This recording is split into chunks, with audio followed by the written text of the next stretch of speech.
What is up, everyone? Welcome back to Game Chat. Today I wanted to talk about kind of a controversial topic, which is which ending is the best, or which ending should you choose in Cyberpunk 2077.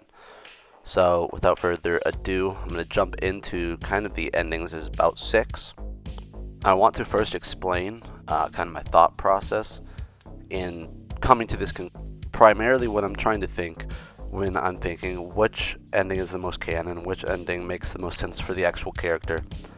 Given that the game isn't super open with how you can go through it, obviously you can have a few branching paths on how you complete missions and what weapons you use and so on.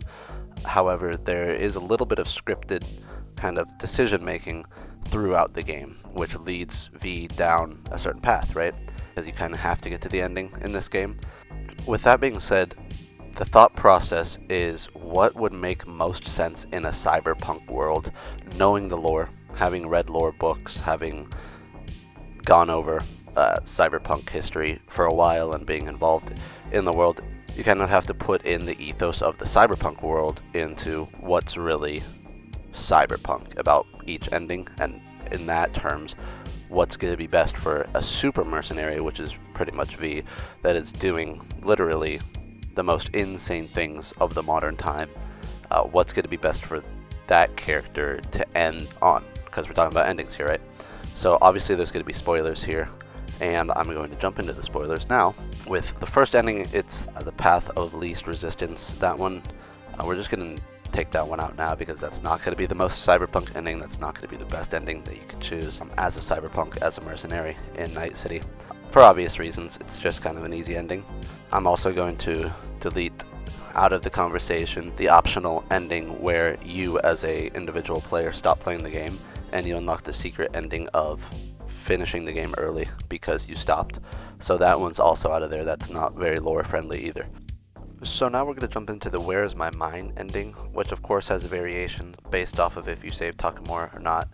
We're going to talk about the ending, which is the final decision of helping Arasaka and helping Hanako. It's a corporate ending, so right off the bat, it's kind of going to lose some points in being a cyberpunk ending because you're turning out to be a corporate shill, which is never really the most mercenary cyberpunk thing that you could do.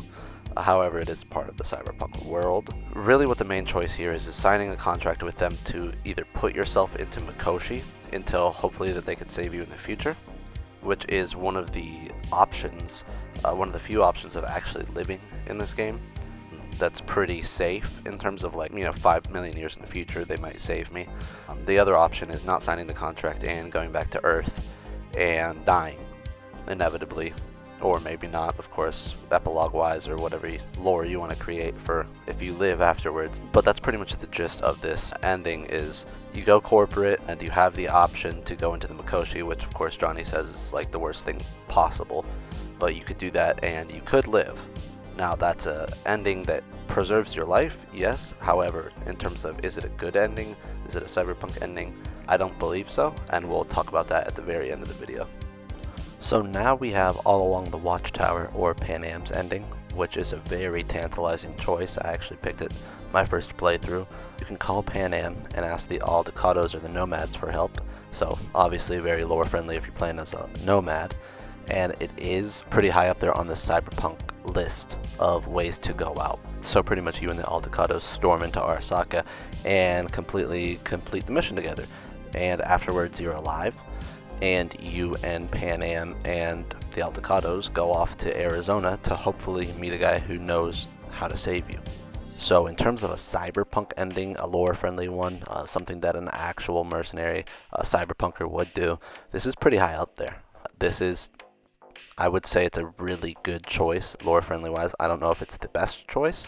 It's the choice that I picked, but I'm not quite sure if it's the perfect choice, because you do go in there, you do completely take over everything, you kill Atom Smasher, destroy everything that you need to destroy, you get Johnny out of your system forever. It's pretty solid, happy ending with the hope that you're going to go and live in Arizona. So, pretty high up there on the list.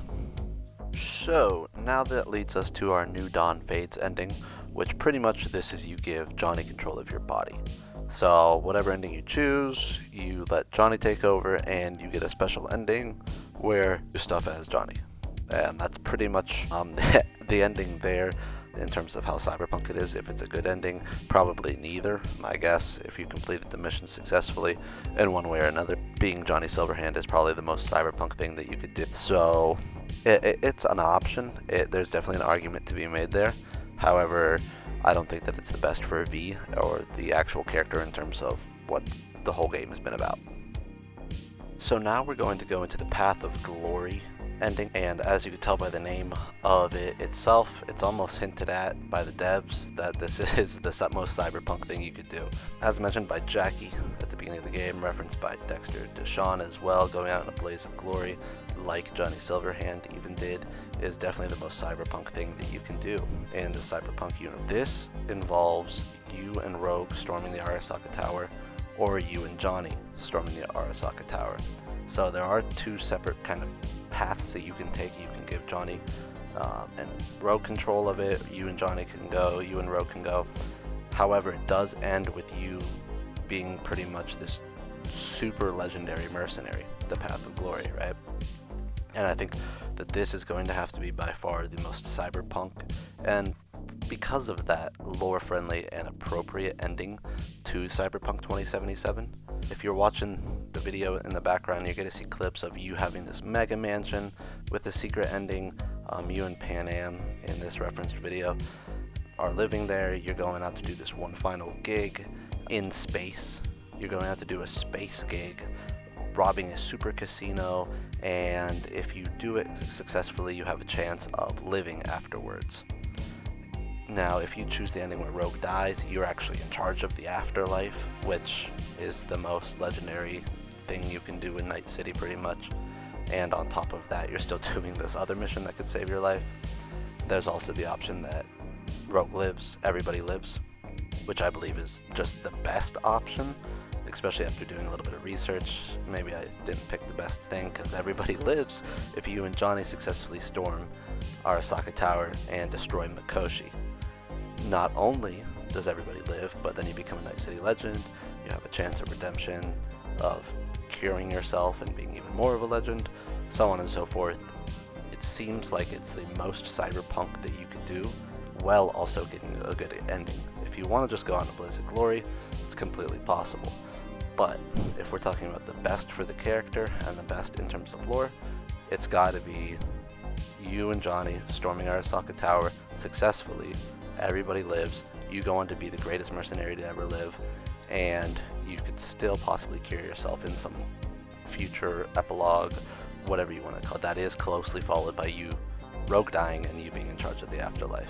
Both equally legendary. I'd love to hear what you guys think and why.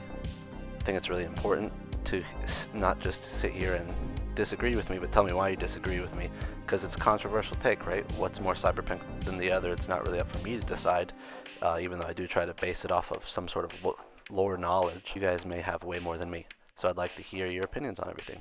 With that being said, I will see you all in the next video.